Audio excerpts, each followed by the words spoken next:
As you can imagine, because I'm the one that bought the 2020 glasses, for a few months I've joked with some of our board members about us moving into 2020.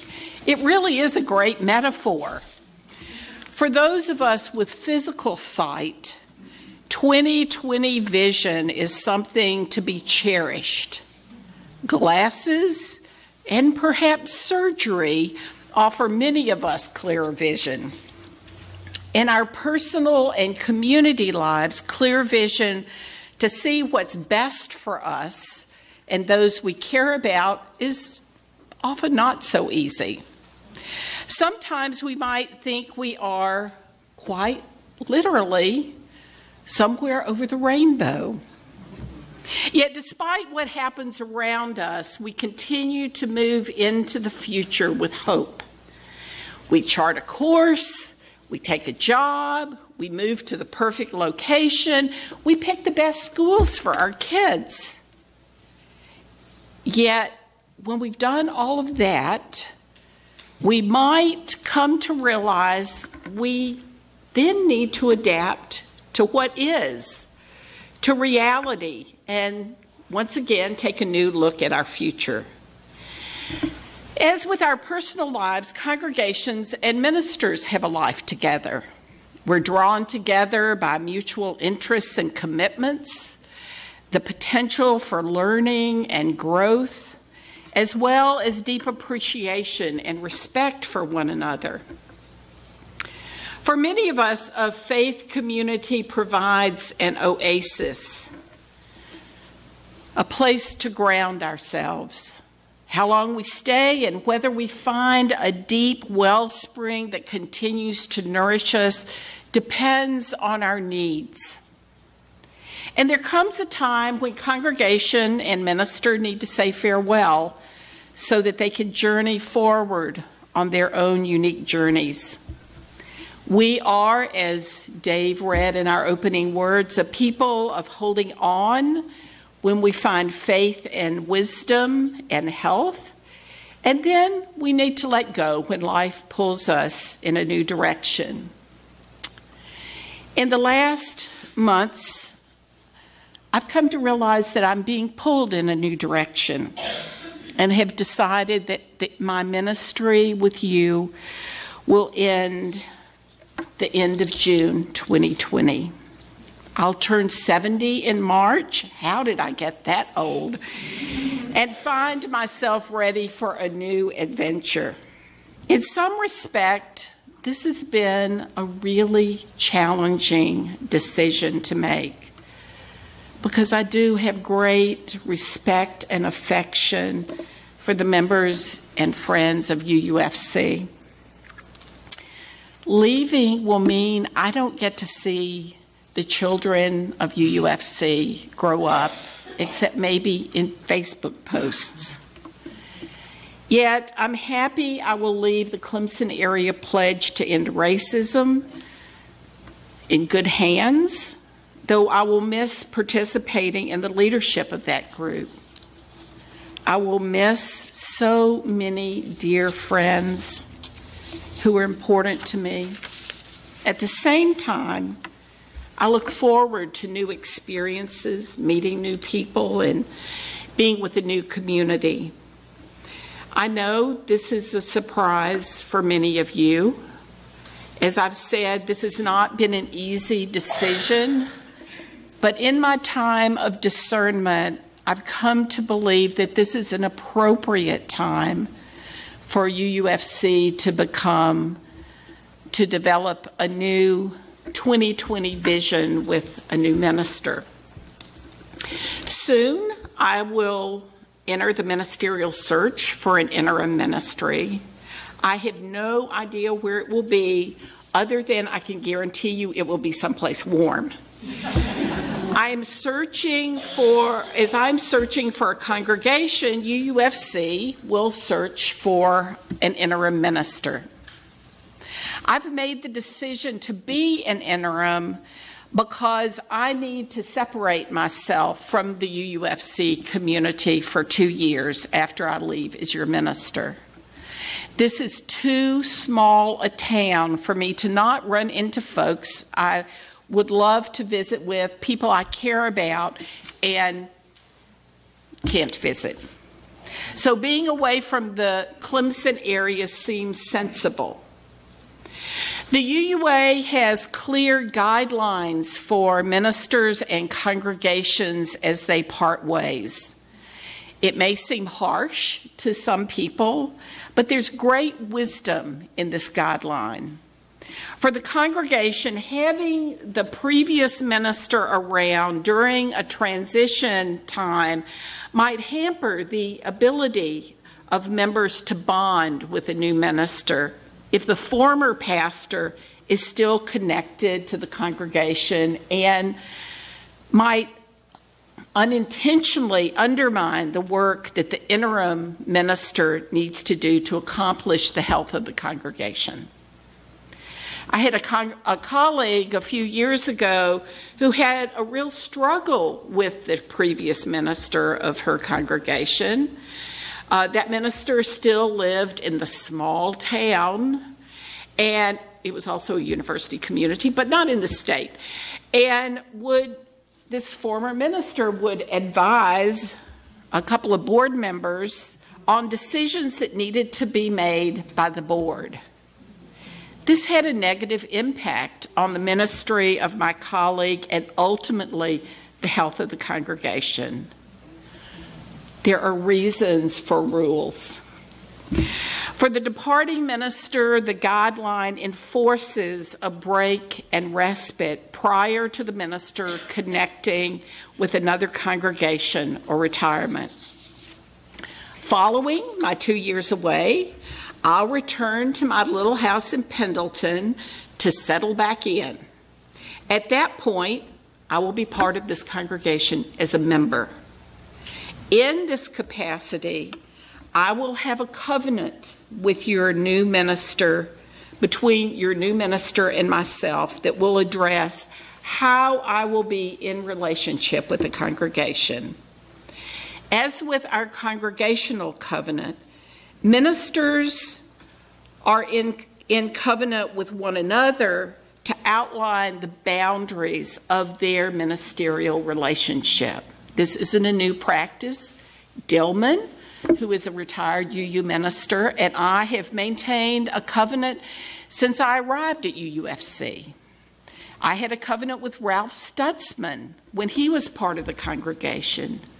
Covenants are healthy guidelines for relationships in congregations, whether they're between members or ministers.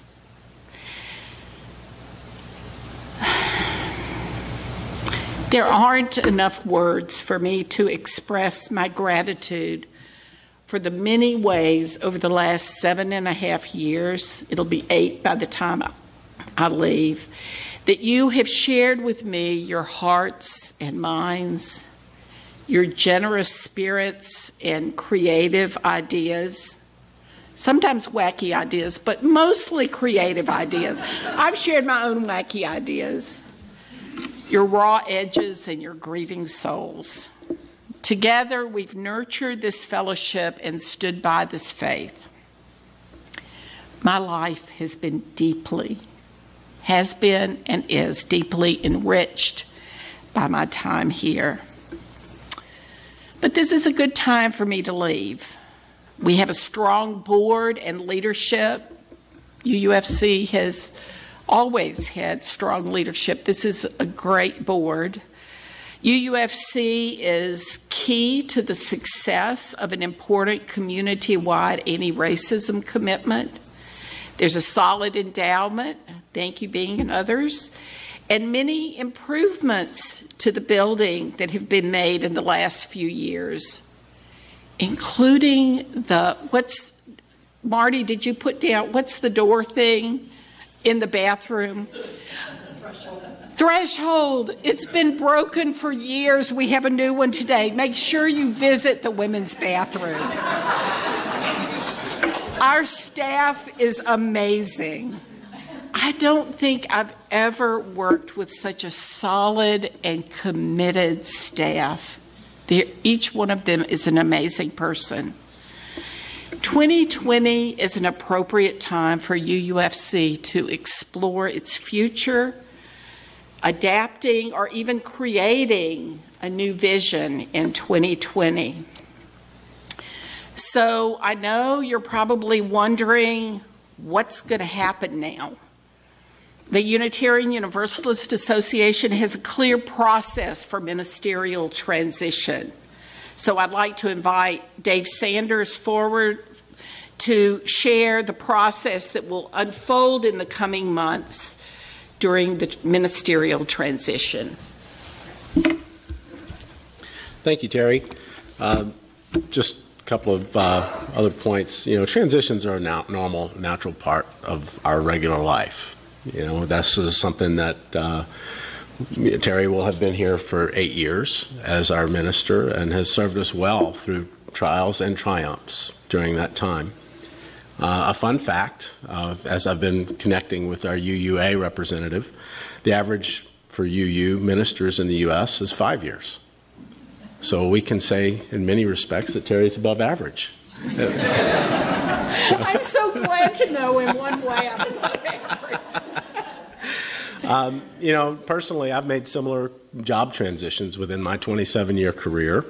Through my professional career, my fun fact is my average time in a single position, not necessarily the same location, but single position, has been about 4 years.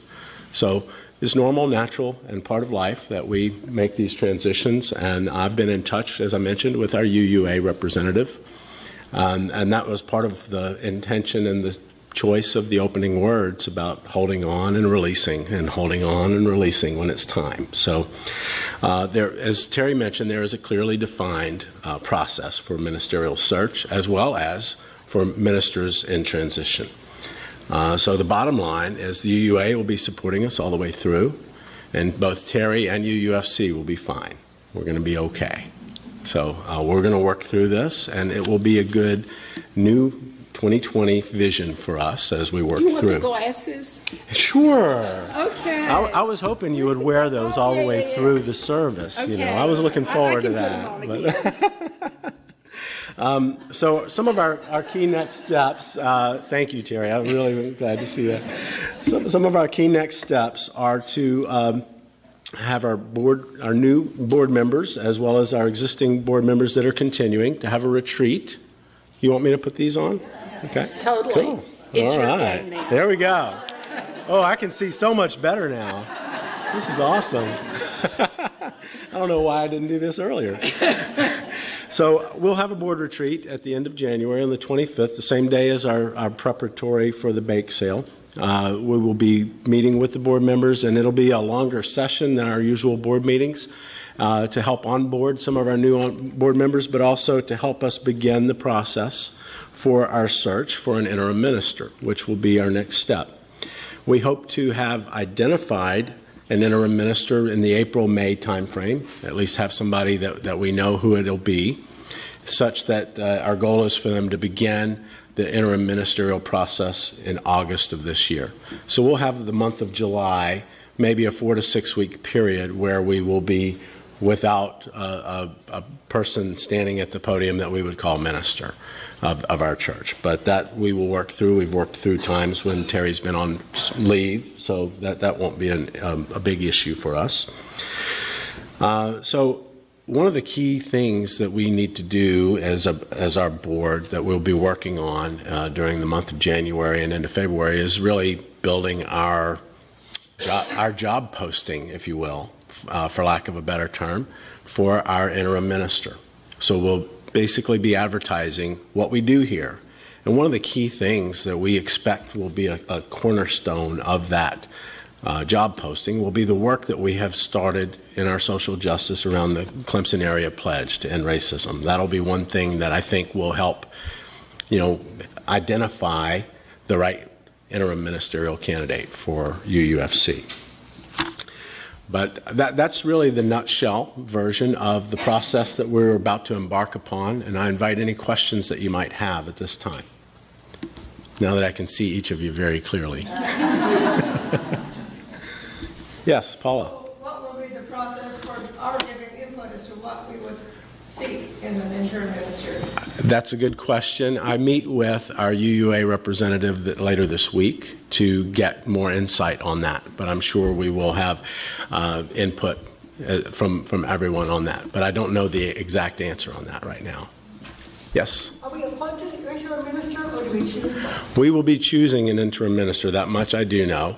It won't be as thorough of a vetting process as we would for a full-time settled minister, which will be a lot more involved. And that's part of why we went through, or going the interim route first, so we can have that time to work through the search process in an intentional way. Yes, Kathy? We are weeping in the social room. And we wonder, could Alex come back, our interim minister who served No. us before? So that's against the rules. No. Yeah. Just wondering. Okay. We're at a different place. We're a different congregation now than UFC was then. Other questions? Yes, Sarah. Well, Elaine, and then, well, Sarah, then Elaine. Okay, so the process of the process of selecting the interim minister is laid out by UUA. Yes, there's a very clear process. And so I understand that you're going to be meeting with a representative To get more insight on that process. I've read through the process, but there's questions that I have that, as you have asked, I have the same questions that Paula had. Okay, so there's some things that just aren't as clearly spelled out because you can't write everything down. So part of that dialogue that I'll have, and then I'll be able to help pass that information along to the board, and we'll work through the processing as well. Timeline, we hope to have our posting up by mid-February, such that ministers can apply. We'll be reviewing their applications as a board, and then building up to a selection in early April, and then hopefully we'll have definition by April-May timeframe on that. Elaine was next, and then I had some hands up in the back. How long do you expect the interim to be here in place? Good question, and I meant to mention that earlier. It's a 2-year interim process. Yep, and Meg had her hand up. Oh, Dillman? I just want to make a plug for interims and tell you how very important it is to have an interim between a beloved minister and the next minister. It gives us an opportunity to look at ourselves, to look at who we are, where we want to go, and be ready to welcome the next person. And thank you, Dillman, for that commentary. That's very helpful. Yes, Elaine? Add to that, I have worked with a church that went through the interim process before, and one of the great benefits that we experienced from that. Stand up. Can you stand? One of the great benefits that we experienced from that is that there's a whole lot of emotion and transition and everything that actually goes on among the membership of the church, because there's lots of ideas that people have about who they want their minister to be. And one of the great skills that is taught to interim ministers is helping us work through that process so that we all come to a common idea about who we want our minister to be. And so it's the benefit of this process is we come out on the end with a minister that we all agree upon. And so that is also the benefit of it. It gives us a chance to find a good minister, but on the end of it, it's a minister that we can all have faith in. Excellent, excellent follow-up. Thank you, Elaine and Dillman, both, for those supportive comments.